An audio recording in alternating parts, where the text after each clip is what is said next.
Hello दोस्तों, मेरा नाम है शेख तौसीफ और स्वागत है आप सभी का आपके अपने चैनल एक्टिव लर्निंग 24 पर। आज के इस वीडियो में हम शुरुआत करने जा रहे हैं लास्ट 4 आवर सीरीज की लेक्चर नंबर 1 की।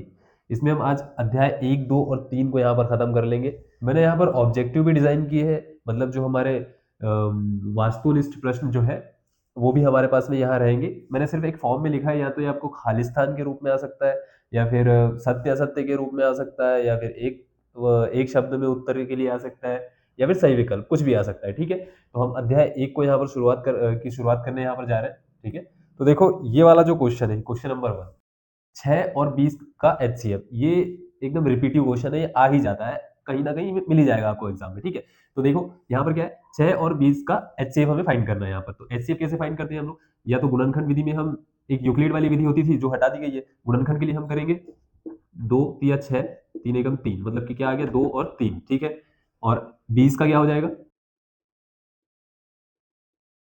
इसका हो जाएगा 2 गुना 5। अब हम एचसीएफ में क्या करते हैं, कॉमन लेते हैं। क्या कॉमन आ रहा है, ये देखो यहाँ पर क्या 2 कॉमन आ रहा है, 2, मतलब कि इसका एचसीएफ जो है वो कितना हो जाएगा, 2 हो जाएगा। ठीक है, ये सॉल्व हो गया। इसके बाद में हम एचसीएफ इंटू एलसीएम, किसका, ए और बी का, तो क्या होता है ये हमारे पास में होता है ए गुना बी। एचसीएफ इंटू एलसीएम दो संख्याओं के लिए हो जाएगा ए गुना बी, मतलब संख्याओं का गुणनफल। ठीक है, अब करनी 2, करनी 3, करनी 5, या फिर करनी 3 धन करनी 5, इस तरीके का कुछ आ जाए, 3 करनी 2, ऐसा। ये कैसी संख्या है, ये सब अपरिमेय संख्या है। ठीक है, अपरिमेय।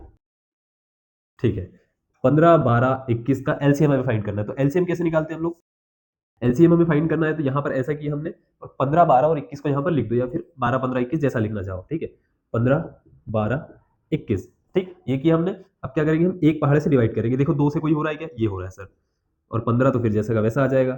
ठीक है, और कोई 2 से हो रहा है, क्योंकि सबसे पहले सबसे छोटी अभाज्य संख्या। ठीक है, और कोई 2 से हो रहा है क्या सर, ये हो रहा है, ये हो गया। ठीक है, इसके बाद में 3 से देखो, ये हो रहा है, 3 5 15, ये हो रहा है, 3 7 21, ये हो रहा है। ठीक है, फिर 5 से हो जाएगा, और ये फिर 7 से हो जाएगा। ठीक है, और तीनों का यदि हम जब मल्टीप्लीकेशन करेंगे तो कितना आ जाएगा हमारे पास में, 420 आ जाएगा। कैसे, देखो 5 के 20, 20 7 140, और 140 दिया 420। ठीक, तो ये हो गया 420। ठीक, ठीक है, यदि दो संख्याओं का गुणनफल 32 है, मतलब कि मान लेते हैं अगर संख्या ए और बी है, ठीक है, तो इन दोनों का गुणनफल क्या हो जाएगा, क्या दिया है हमें, 32 दिया है। ठीक है, इसको लिखे रहने देते हैं। ठीक है, और एलसीएम कितना है, 8 है, तो एचसीएफ ज्ञात कीजिए, और एलसीएम हमारे पास में 8 है। ठीक है, चलो इस वाले क्वेश्चन को अभी छोड़ो। अब ये देखो, एचसीएफ और एलसीएम में क्या संबंध होता है, एचसीएफ और एलसीएम में संबंध होता है, हम अभी यहां पर देख के आए। देखो, एलसीएम गुणा एचसीएफ बराबर होता है संख्याओं का गुणनफल, संख्याओं का गुणनफल। ठीक है, तो अब इस वाले फॉर्मूले से हम इसमें निकालेंगे। देखो हाँ, ये वाले क्वेश्चन में। ठीक है, ए गुना बी हमें दिया हुआ है 32, इसके बराबर क्या होता है, एलसीएम गुना एचसीएम। तो एलसीएम हमें 8 दिया हुआ है, और एचसीएफ हमें फाइंड करना है, और संख्याओं का गुणनफल कितना दिया हुआ है, 32। इसको यहां से डिवाइड करेंगे तो 4 इसका आंसर आ जाएगा। ठीक है, किसका आ जाएगा, इसका आंसर आ जाएगा, यहां पर लिख देते हैं, इसका आंसर कितना आ जाएगा, 4 आ जाएगा। ठीक है, तो ये हमारे ऑब्जेक्टिव सॉल्व हो गए। इसके बाद हम क्वेश्चन पर बढ़ते हैं। तो अभी हम क्वेश्चन नंबर 1 पर आते हैं। इसमें सबसे पहला हमारा इंपॉर्टेंट क्वेश्चन है, अंक गणित की आधारभूत प्रमेय बताइए। तो प्रमेय क्या होती है, हमें क्वेश्चन में लिखना है, ये 1 या 2 मार्क्स के लिए आता है। क्या लिखना है हमें, अंक गणित की आधारभूत प्रमेय के अनुसार प्रत्येक भाज्य संख्या को अभाज्य संख्या के गुणनखंड के रूप में व्यक्त किया जा सकता है। आगे क्या है, तथा यह गुणनखंड अभाज्य गुणनखंडों के आने वाले क्रम के बिना अद्वितीय होते हैं। ठीक, ये हमारे यहां से यदि हमें याद है 2 मार्क्स पक्के हो जाएंगे अगर आता है तो। ठीक है, और उसके बाद में हमारा ये क्वेश्चन आ सकता है, देखो ये हमारा ऑब्जेक्टिव में भी आ सकता है। ठीक है, यहां पर हमें क्या है, संख्या 148, 140, 148 या 140 किसी एक के बता दूंगा, बाकी तो आ ही जाते हैं हमें, कि अभाज्य गुणनखंड ज्ञात कीजिए। गुणनखंड कैसे ज्ञात करते हैं हम लोग, ऐसे ज्ञात करते हैं। 140 लिखा मान लेते हैं हम लोग, तो क्या हो जाएगा, सबसे पहले सबसे छोटी अभाज्य संख्या, तो 2, 2 7 14, 0। ठीक है, फिर इसको डिवाइड करेंगे तो 2 तिया 6, 2 पंचे 10। ठीक है, अब देखो 3 से जा रहा है क्या, 3 से भी नहीं जाएगा, 2 से भी नहीं जाएगा, ये जाएगा 5 से। ठीक है, तो 5 7 35, और ये 7 एकम 7। तो इसके अभाज्य गुणनखंड क्या हो जाएंगे, नीचे हम लिख देंगे 140 बराबर 2 गुना 5 गुना 7। ये मैं आपको ऐसे ही बता रहा हूँ, लेकिन एग्जाम में आएगा तो पूरा पूरा लिखना पड़ेगा कि संख्या 140 के अभाज्य गुणनखंड 2 2 5 7 ये होंगे। ठीक है, 2 गुना 5 गुना 2 गुना 2 गुना 5 गुना 7 ये होंगे। ठीक है, तो इसको आप लोग नोट कर लो, या फिर ऐसी कुछ भी क्वेश्चन आ सकता है, ठीक है। 148 भी आया तो आप लोग कर सकते हो, और कुछ यदि आता है 1024 आ गया, 512 आ गया, ऐसा कुछ भी आ गया, यदि 255 आ गया, तो कोई भी संख्या है तो इसी तरीके से पहले 2, फिर 3, फिर 5, 7 अभाज्य संख्या है, ठीक है, अभाज्य संख्या है ना, जो किसी से भाज्य ना हो, ठीक है, 7, 11, 13 इस तरीके की संख्या है, ठीक है। तो इसको नोट कर लो, आगे बढ़ते हैं। अब आ जाते हैं हम लोग हमारे चैप्टर के मोस्ट इंपॉर्टेंट क्वेश्चन पर। करनी 5 एक अपरिमेय संख्या। ये अपरिमेय संख्या वाला जो क्वेश्चन है ना, ये पेपर में देखने को मिल ही जाता है, मिल ही जाएगा ये, नहीं तो करनी 3, नहीं तो करनी 3, 5, ऐसा कुछ भी आ जाएगा, ठीक है। तो देखो अभी मैं तीनों टाइप के क्वेश्चन आपको करा दूंगा, ठीक है। तो इसको हम हल करते हैं यहाँ पर।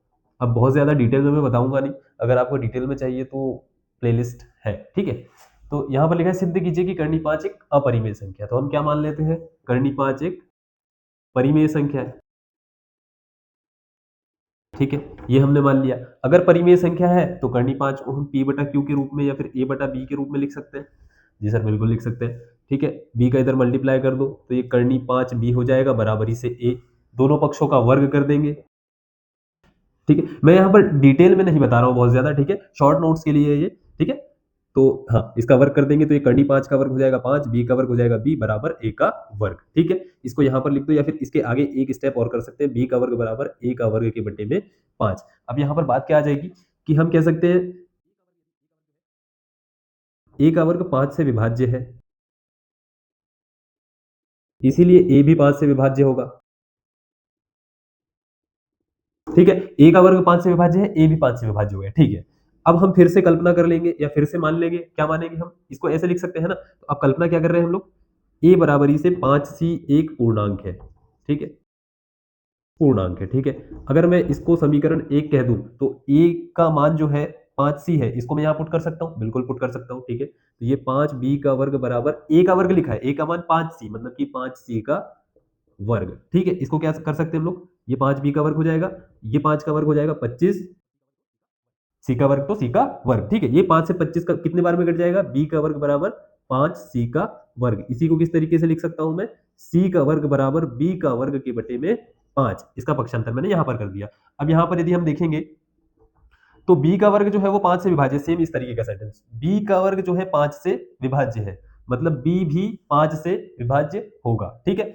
अब a भी 5 से विभाज्य है, b भी 5 से विभाज्य है, ठीक है। तो मतलब इसका एक, ये इसको हम इस तरीके से लिख सकते हैं, है ना। और सॉरी, अपरिमेय संख्या क्या होती है, जिसका कोई भी उभयनिष्ठ गुणनखंड ना हो, ठीक है। और इसमें हम देख रहे हैं कि जो 5 है ये उभयनिष्ठ गुणनखंड आ रहा है, ठीक है, उभयनिष्ठ आ रहा है, ए को भी विभाज्य कर रहा है और बी को भी विभाज्य कर रहा है, ठीक है, उभयनिष्ठ हो गया, ठीक है, कॉमन हो गया।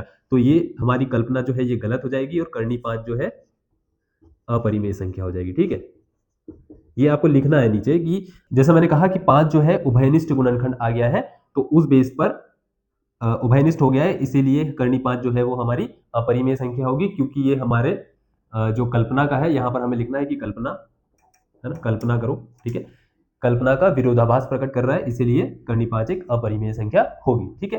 तो इसको नोट कर लो। अभी देख लो, मान लो इसी तरीके से करनी 3 आ गया, तो करनी 3 के लिए क्या करेंगे, यहां पर करनी 3 कर देंगे हम लोग, करनी 3 कर देंगे, ठीक है। वर्ग करेंगे तो ये हो जाएगा 3, ठीक है, ये 3, ये भी 3, ए का वर्ग जो है 3 से विभाज्य है, तो ए भी 3 से विभाज्य होगा, ठीक है ना, 3 से विभाज्य होगा, ये क्या लिख दिया मैंने, हाँ।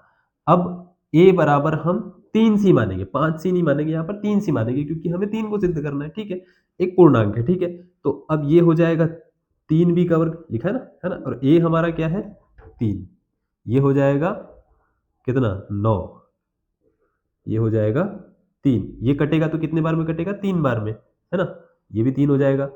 अब सेम तरीके से ए भी 3 से विभाज्य हो गया और बी भी 3 से विभाज्य हो गया, मतलब कि अब हमारा उभयनिष्ठ क्या आ रहा है, उभयनिष्ठ आ रहा है हमारा 3, ठीक है। और 3 उभयनिष्ठ आ गया, और अगर उभयनिष्ठ आ गया तो ये संख्या जो है ये अपरिमेय संख्या हो जाएगी, हमारे कथन का विरोधाभास यहाँ पर हो जाएगा, ठीक है।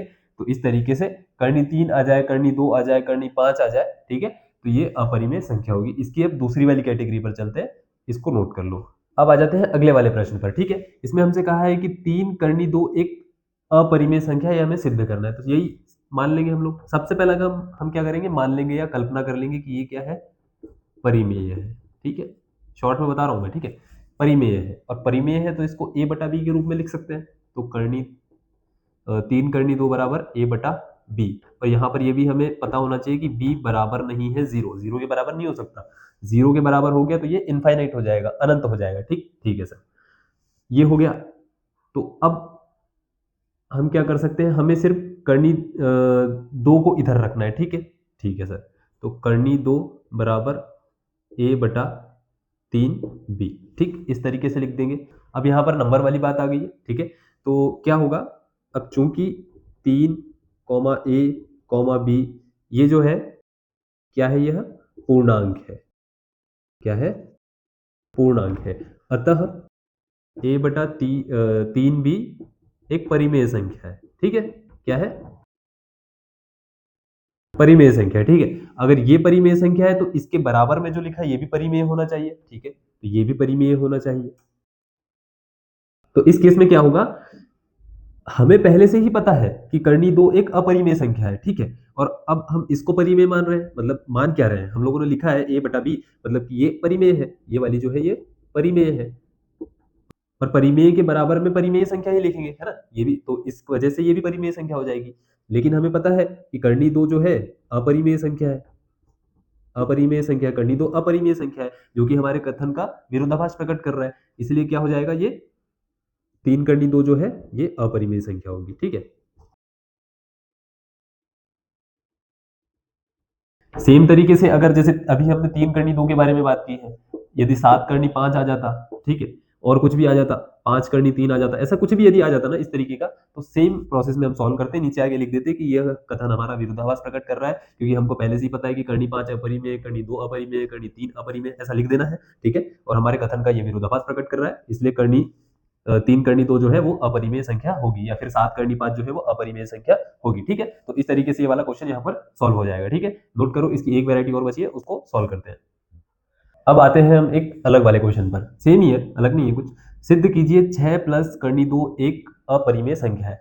मान लो परिमेय है। ठीक है, कल्पना कर लेंगे कि परिमेय है। परिमेय है तो हम इसको कैसे लिख सकते हैं, a बटा b के रूप में लिख सकते हैं। इस पर अभी ध्यान मत दो। ठीक है, तो करनी 2 बराबर, करनी वाले को एक ही तरफ रहने दो। ठीक है, a बटा बी माइनस का 6। ठीक ठीक है सर।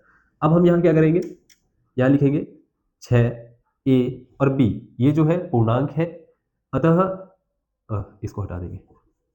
अतः a बटा b माइनस का 6 एक परिमेय संख्या होगी। पूर्णांक है मतलब परिमेय संख्या होगी। ठीक है, परिमेय संख्या होगी। अब हम पहले से ही जानते हैं कि करनी का 2 जो है, अभी इससे पहले भी हमने सेम ही बात की, ये नंबर सेम ही आ गया हालांकि। ठीक है, तो अगर इसको 3 करना चाहो 3 कर दो, जैसा सही लगे। अब हम पहले से ही जानते हैं कि ये एक अपरिमेय है। यहाँ लिखना है कि हम जानते हैं कि चूंकि करनी 2 एक अपरिमेय संख्या है, जो कि हमारे कथन का विरोधाभास प्रकट कर रहा है, अतः 6 प्लस करनी 2 जो है अपरिमेय संख्या होगी। निष्कर्ष क्या निकला हमारा, कि ये जो है ये एक अपरिमेय संख्या होगी। ठीक है, तो इस तरीके के ये भी क्वेश्चन सॉल्व हो जाएगा। इस चैप्टर का एक क्वेश्चन और बचा है, बस उसको सॉल्व करते हैं, फिर ये चैप्टर खत्म। अब आ जाते हैं ये एक यूनिक क्वेश्चन पर। ठीक है, ये थोड़ा सा अलग क्वेश्चन है, चैप्टर से हट के क्वेश्चन है। ठीक है, ये है बुक में ही बट थोड़ा सा अलग है। क्या कह रहा है, व्याख्या कीजिए कि 7 गुना 11 गुना 13 धन 13 और 7 6 5 4 3 2 1 धन 5 भाज्य क्यों है। ठीक, हल। अब संख्याएं भाज्य और अभाज्य कब होती है। ठीक है, तो सबसे पहले अभाज्य संख्या होने के लिए क्या होना चाहिए, कि अगर मान लेते हैं ये 5 जो है एक अभाज्य संख्या है, मानना नहीं है, ये 5 अभाज्य संख्या है। क्यों है, क्योंकि ये खुद से डिवाइड होता है और 1 से डिवाइड होता है। मतलब कि एक और जो संख्या है वो खुद, इसके अलावा कुछ और भी आता है। यदि अगर 25 होता तो इसमें एक और 5 आ जाता। ठीक है, तो ये भाज्य संख्या हो जाती, क्योंकि ये 2 बार 5 आ गया ना इसमें। और अगर 2 बार 5 ना कहे, हम ऐसा कह सकते हैं इसको, 5 से भी डिवाइड हो रहा है, 1 से भी डिवाइड हो रहा है, और 25 से भी डिवाइड हो रहा है। ठीक है, 3 हो गया। ठीक है, तो ये भाज्य होगी। ठीक है सर। अब देखो इसमें क्या करना है हमें, ये लिखा है 7 गुना 11 गुना 13 गुना 13 धन 13। ठीक है, तो ये इसको हम कर देंगे 77।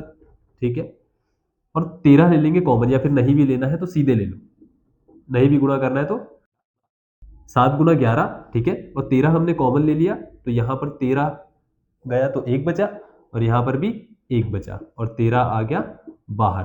अब 11 7 77 धन 1, और बाहर क्या है 13 गुणे में, ठीक है। ये हो गया 78 गुना 13। अब इसके गुणे में एक भी लिख सकते हैं हम, चाहे तो इसके आगे करना चाहो तो करो, नहीं तो यहां से भी बोल सकते हो कि इस संख्या के मतलब ये जो संख्या है इसके दो से ज्यादा या एक से ज्यादा गुणनखंड है, मतलब एक को यदि काउंट करते तो ठीक है, या फिर सीधे लिख दो एक से ज्यादा गुणनखंड है लिख देते हैं, ठीक है। एक से ज्यादा गुणनखंड है, ठीक है। या फिर अगर इतना कंफ्यूजन नहीं चाहिए तो सीधे सीधे लिख दो कि इसके गुणनखंड, इसको भी वो करके लिख दो, इसको भी इसके भी गुणनखंड कर दो, तो ये हो जाएंगे 13 गुना 2 गुना 3, क्योंकि 13 तिया 39, 13 चौक 52, 13 पंचे 65, 13 छंग 78, 13 गुना 6 करते हैं तो 78 आता है, 6 को भी मैंने यहाँ पर तोड़ कर लिख दिया, ठीक है। 13 गुना 1, तो इसके गुणनखंड ये आ गए हैं, इसीलिए यह एक भाज्य संख्या है। सेम इसमें भी करेंगे, ठीक है। इसमें से 5 को कॉमन ले लेंगे और वैसा ऐसा ही करके यहाँ पर लिख देंगे और क्या कह देंगे कि इसके एक से ज्यादा गुणनखंड है, इसीलिए यह भी एक भाज्य संख्या है। रीजन हमें मिल गया कि क्यों भाज्य है, ठीक है। तो इसको ऐसे सॉल्व करेंगे। अब हम नेक्स्ट वाले चैप्टर की तरफ, चैप्टर नंबर 2 की तरफ, अध्याय नंबर 2 की तरफ बढ़ते हैं, बहुपद की तरफ, ठीक है। इसको नोट कर लो। अब आ जाते हैं हम लोग अध्याय नंबर 2 पर, जो कि हमारा क्या है, बहुपद है, ठीक है। इसके वास्तुनिष्ठ देखेंगे हम, ठीक है। बा करके मैं लिख दे रहा हूँ, ठीक है। देखो अब इसमें क्या कहता है हमसे, ऑब्जेक्टिव है हमारे, जिस बहुपद की घात 3 हो उसे क्या कहते हैं, उसे कहते हैं हम त्रिघात बहुपद। त्रिघात बहुपद, ठीक। दूसरे पर आते हैं, यदि घात 2 रही तो दो घात बहुपद, द्विघात बहुपद सॉरी, और एक घात रही तो उसे क्या कहते हैं, रेखीय बहुपद या रैखिक बहुपद, जैसा भी कहना चाहो, ठीक है। द्विघात बहुपद के शून्यकों के गुणनफल का सूत्र क्या होता है, तो अगर हम इसके शून्यक मान लेते हैं अल्फा कॉमा बीटा, द्विघात बहुपद है मतलब 2 शून्यक, त्रिघात बहुपद मतलब 3 शून्यक, रैखिक बहुपद मतलब 1 शून्यक। देखो नीचे क्वेश्चन दिया है, रेखीय बहुपद के कितने शून्यक होते हैं, तो यहाँ पर लिख दो 1, ठीक। इस पे आते हैं, द्विघात बहुपद के शून्यकों के गुणनफल का सूत्र, ठीक है। तो शून्य क्या मान लिया हमने, अल्फा कॉमा बीटा, तो गुणनफल मतलब अल्फा गुणा बीटा या अल्फा डॉट बीटा बराबर, इसका सूत्र क्या होता है, इसका सूत्र होता है सी बटा ए। अभी सी और ए क्या है अभी बताता हूं, रुको पहले ये भी पढ़ लो। द्विघात बहुपद के शून्यकों के योग का सूत्र, तो योग मतलब जोड़ना, अल्फा धन बीटा बराबर क्या होता है, माइनस बी बटा ए। अब ये बी ए सी ए ये क्या है सर, द्विघात बहुपद कैसा होता है, ये ऐसा होता है, ए एक्स का वर्ग धन बी एक्स धन सी बराबर 0, तो ये ए बी सी है, मतलब एक्स स्क्वायर का गुणांक ए, एक्स का गुणांक बी, और जो अचर पद है वो सी, ठीक है। तो ऐसा है, ठीक। ये वाला हो गया। अब एक्स स्क्वायर माइनस 3 के शून्य क्या होंगे, तो इसके शून्य देखो कैसे होंगे। शून्य निकालने के लिए हम क्या करते हैं, इसको शून्य के इक्वल कर देते हैं, शून्य के बराबर रख देते हैं, तो एक्स स्क्वायर माइनस 3 बराबर 0, ठीक है। 3 का पक्षांतर कर देंगे तो एक्स का वर्ग बराबर 3 हो जाएगा। अब वर्ग दोनों तरफ से हटा देंगे तो दोनों तरफ क्या कर देंगे, करनी लगा देंगे, तो करनी लगा देंगे तो इधर यदि एक्स के वर्ग की करनी लगी बराबर यहां पर करनी लगी, यहां पर आ जाता है प्लस माइनस, अभी नहीं आएगा। अब ये वर्ग से ये कट जाएगा ना, वर्ग से करनी कट जाएगी, तो x बराबर यहां पर अब लग जाएगा प्लस माइनस करनी का 3, ठीक है। मतलब इसके शून्य क्या हो जाएंगे, इसके शून्य हो जाएंगे करनी का 3 मतलब धन का करनी 3 और माइनस का करनी 3, ये दो इसके शून्य हो जाएंगे। देखो द्विघात बहुपद है मतलब दो शून्य तो हो गई, ठीक है।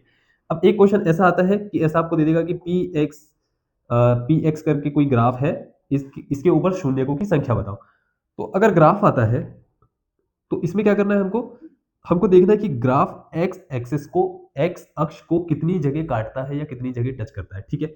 देखो यहाँ पर 1 2 3 4, ये टच भी नहीं कर रहा है ना काट भी नहीं रहा है, ये सीधे ऊपर से चला गया, तो मतलब 1 2 3 4, तो कितने शून्यक हो जाएंगे इसके, 4 शून्यक।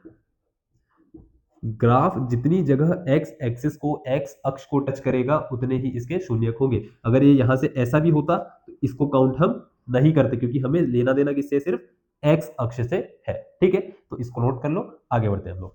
अब आ जाते हैं क्वेश्चंस पर, ठीक है।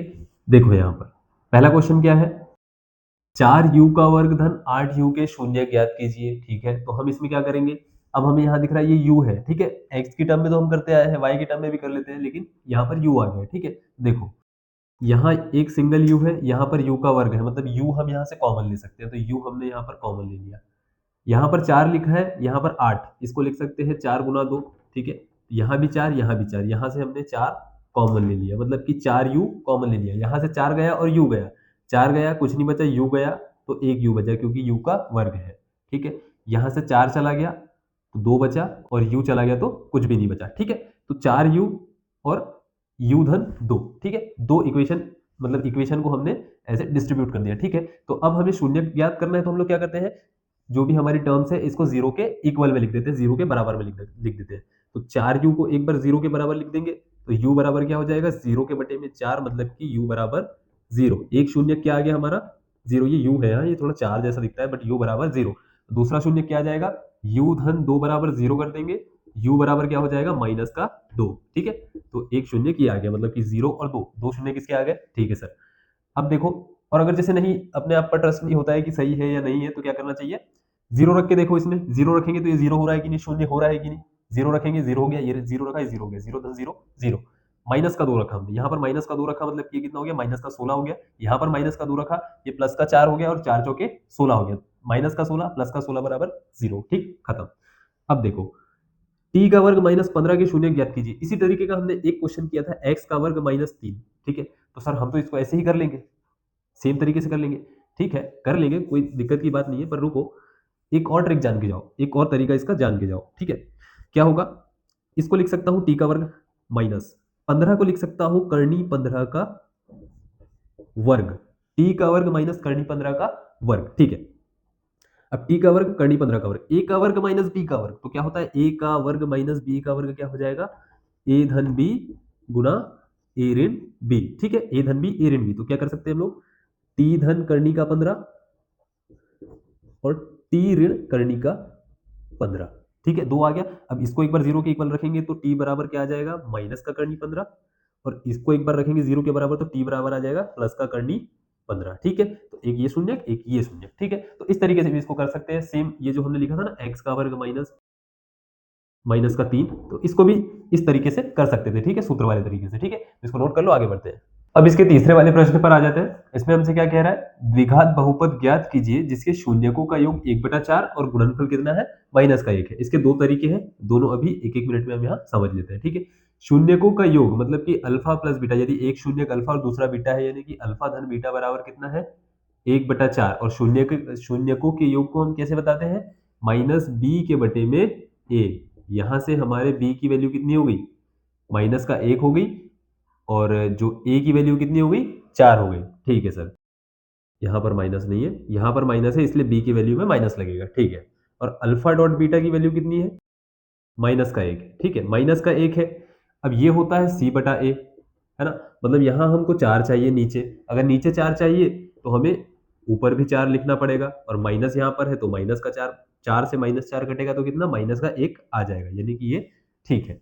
तो c की वैल्यू कितनी हो गई माइनस का 4, और b की वैल्यू कितनी हो गई माइनस का 1, और हमारा समीकरण क्या होता है, ए एक्स का वर्ग धन बी एक्स धन सी बराबर 0। तो a कितना है हमारा 4 है, तो 4x का वर्ग, b कितना है माइनस का 1 है, तो माइनस x। ठीक है, और c कितना है माइनस का 4 है, तो ये भी माइनस का 4 बराबर 0। तो ये हमारा समीकरण हो जाएगा। दूसरे तरीके से देखते हैं, इसका डायरेक्ट एक फॉर्मूला होता है x का वर्ग minus x alpha plus beta plus alpha dot beta बराबर 0। x का वर्ग तो x का वर्ग तो x का वर्ग हो जाएगा माइनस x अल्फा धन बीटा की वैल्यू कितनी है 1/4 है, तो 1/4 कर देंगे यहाँ पर। ठीक है, धन अल्फा डॉट बीटा, इसकी वैल्यू कितनी है माइनस का 1 है, तो इसको माइनस का 1 कर दिया मैंने। ठीक, ये प्लस है और ये माइनस का 1 बराबर 0। अब लघुत्तम ले लेंगे तो ये यहाँ पर 4x का वर्ग माइनस x, और इधर माइनस का 4 बराबर 0। तो ये इससे भी आंसर और इससे भी आंसर देखो सेम आएगा। ये वाला बहुत इजी पड़ता है, ये सिर्फ हमें इतना सा याद करना है। ठीक है, तो इसको नोट कर लो, आगे बढ़ते हैं। अब आते हैं इसके चौथे वाले प्रश्न पर। ठीक है, चौथा वाला प्रश्न क्या है, 6x का वर्ग माइनस 3 और ये 7x लिखा हुआ है। ठीक है, ये थोड़ा मैंने रॉन्ग लिख दिया था, तो लोग इसको डायरेक्ट सॉल्व करने की कोशिश करते हैं, बट ये होगा भी नहीं। इसको पहले अरेंज करो। ठीक है, ऐसा अगर आगे पीछे लगता है तो कभी कभी ऐसा लगता है कि होगा ही नहीं, पर ये होगा। ठीक है, x का वर्ग माइनस 7x माइनस का 3 बराबर 0। अब इसको गुणनखंड विधि से भी कर सकते हैं, सूत्र विधि से भी कर सकते हैं। हम गुणनखंड से करेंगे तो देखो a और c का मल्टीप्लीकेशन क्या आ रहा है, माइनस का 18 आ रहा है, मतलब कि हमको माइनस के 18 को ऐसा तोड़ना है कि हमारे पास में जो मिडिल टर्म है माइनस का 7 आ जाए। तो ये क्या हो जाएगा 2 9 18।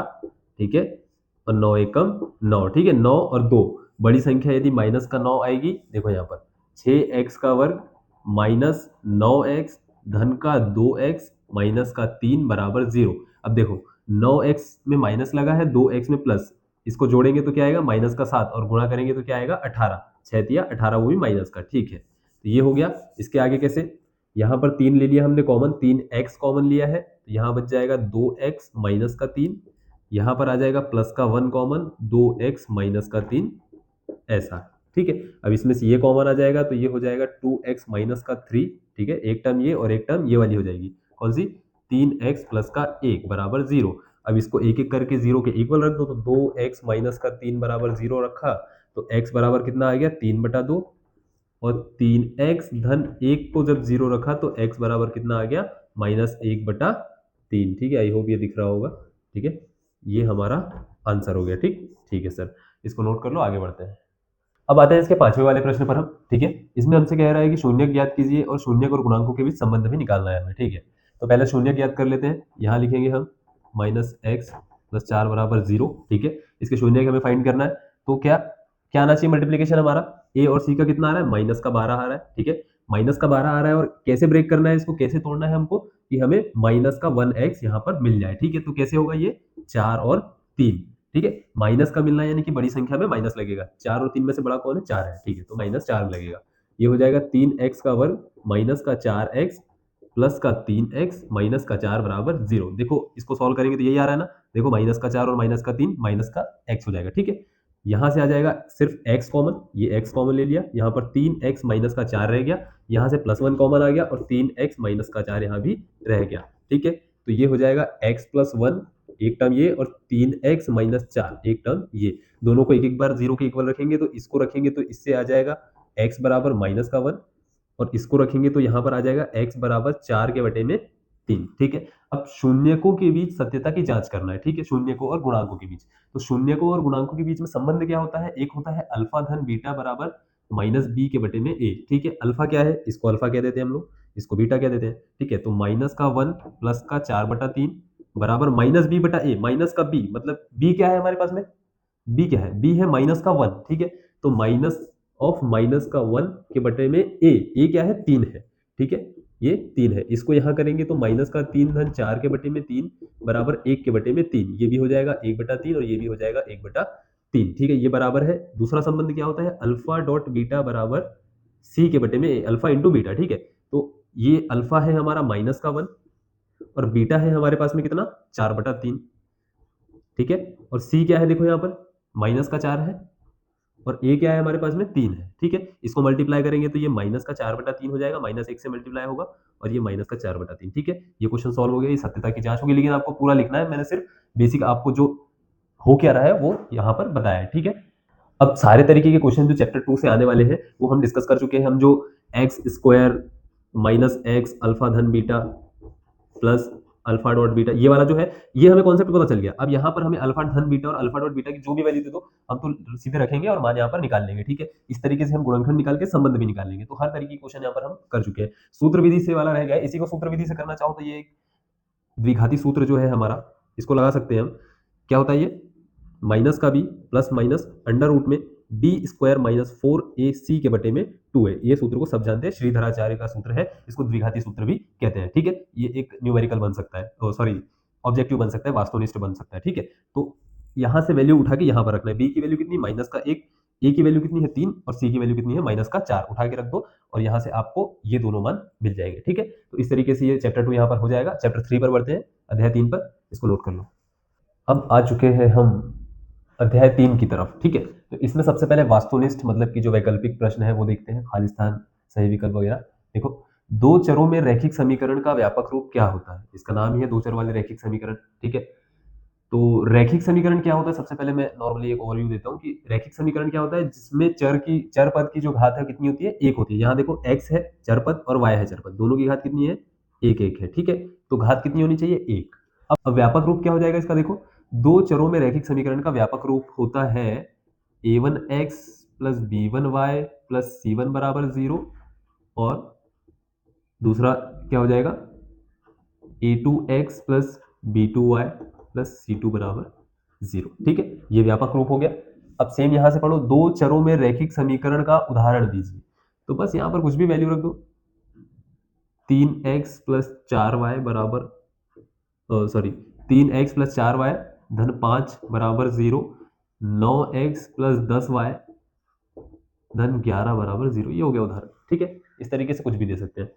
समीकरण निकाय a1x b1y c1 0 पर और a2x b2y और c2 बराबर 0 के लिए शर्तें। अब किस बात की शर्तें, ये हमें याद होनी ही चाहिए, इसी से ऑब्जेक्टिव बनेगा। मैक्सिमम चांस है, 90% चांस इसी के है कि इससे ऑब्जेक्टिव बनेगा। ठीक है, अब देखो क्या कहता है, अद्वितीय हल होने के लिए क्या शर्तें हैं। तो अद्वितीय हल होने के लिए मतलब कि एक हल होने के लिए शर्तें क्या है, a1/a2 जो है ये बराबर नहीं होना चाहिए b1/b2 के।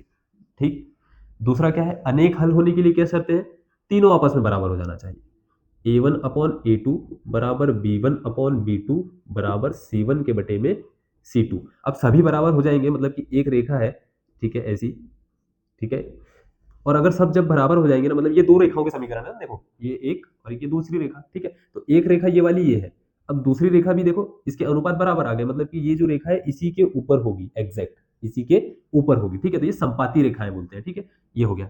अब कोई हल नहीं चाहिए हमको, तो क्या हो जाएगा, a1/a2 बराबर b1/b2 बराबर नहीं रहेगा c1 के बटे में c2। सबसे पहले क्या चेक करना है, ये चेक करना है, अगर बराबर नहीं है तो अद्वितीय हल, यदि बराबर हो गया तो फिर c1 चेक करना है, तो c1 यदि बराबर हो गया तो अनेक हल, और बराबर नहीं हुआ तो कोई हल नहीं। ठीक है, अब यदि इन दोनों केसेस में हम देखें, ये वाले दोनों केसेस में, तो क्या है, यहाँ पर एक हल है और यहाँ पर अनेक हल है। मतलब हल क्या है, दोनों जगह हल इसके है, दोनों जगह इसके सॉल्यूशन हमें मिलेंगे।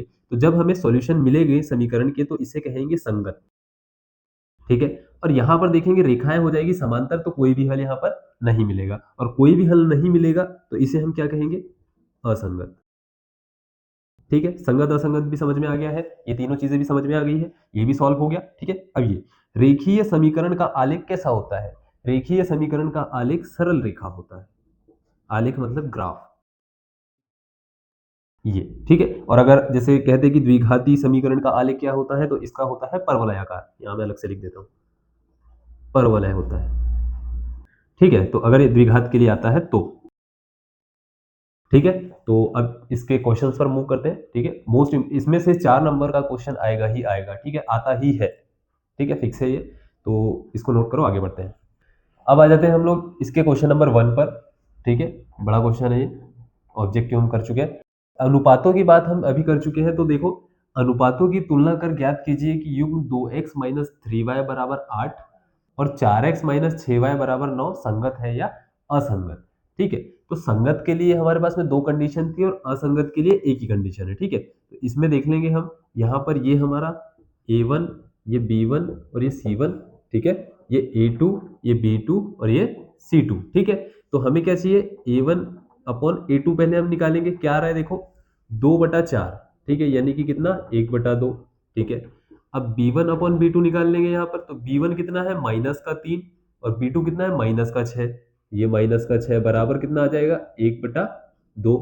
c1/c2 देखेंगे कितना है, 8 के बटे में 9, 8 के बटे में कितना, 9। अब ये नहीं कट रहा है। ठीक है, तो यहाँ पर देखो a1/a2 बराबर है b1/b2, बराबर नहीं है c1/c2। क्या है, a1/a2 बराबर b1/b2, और जो है ये बराबर नहीं है c1/c2, मतलब कि ये जो युग्म है ये क्या है, असंगत है। क्या है, असंगत है। ठीक है, असंगत है, और रेखाएं क्या है, समांतर है। ठीक है, रेखाएं समांतर है।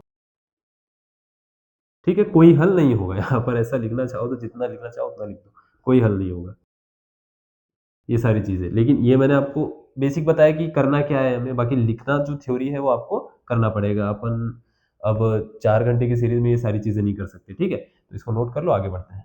अब आ जाते हैं नेक्स्ट वाले क्वेश्चन पर। देखो इसमें दो समीकरण है, पहला और ये दूसरा। ठीक है, क्या कह रहा है, प्रतिस्थापन विधि से हल कीजिए। प्रतिस्थापन विधि में हम क्या करते हैं, समीकरण को एक चर के मानों में हम लोग लेके आ जाते हैं। ठीक है, या तो हम x का मान निकाल लेते हैं या फिर y का। तो यहाँ पर हम समीकरण 1 से निकाल लेंगे x का मान। ठीक है, समीकरण 1 से हम क्या निकाल लेंगे, x का मान। तो x बराबर क्या हो जाएगा, 6-3y, इसको हम समीकरण 3 कहते हैं। ठीक है, समीकरण 3 का, जो समीकरण 3 से जो x का मान आया है वो समीकरण 2 में रखेंगे, इससे निकाला है तो इसमें रखेंगे, इससे निकालते हैं अगर मान तो इसमें रखते हैं। ठीक है, तो अब ये वाला मान यानी कि x का मान किसमें रखेंगे, समीकरण 2 में रखेंगे। ठीक है, 2 में रखेंगे। 2 क्या है देखो, 2x, x का मान कितना है, 6-3y, तो यहां पर लिख दो 6 3y माइनस का 3y बराबर 12, माइनस का 3y बराबर 12, गुणा कर दो तो 6 दूनी 12 माइनस 3 दूनी 6y माइनस का 3y बराबर 12 हो जाएगा। ठीक है, ये 12 और ये 12, ये देखो ये भी प्लस का 12, ये भी प्लस का 12, इसको यदि पक्षांतर करेंगे तो माइनस का हो जाएगा, मतलब ये खत्म हो जाएगा। ठीक है, माइनस का 6y और माइनस का 3y कितना हो गया, माइनस का 9y बराबर 0, यानी कि y बराबर कितना, 0। ठीक है, अब y का मान 0 आ गया तो y का मान समीकरण 3 में रख दो,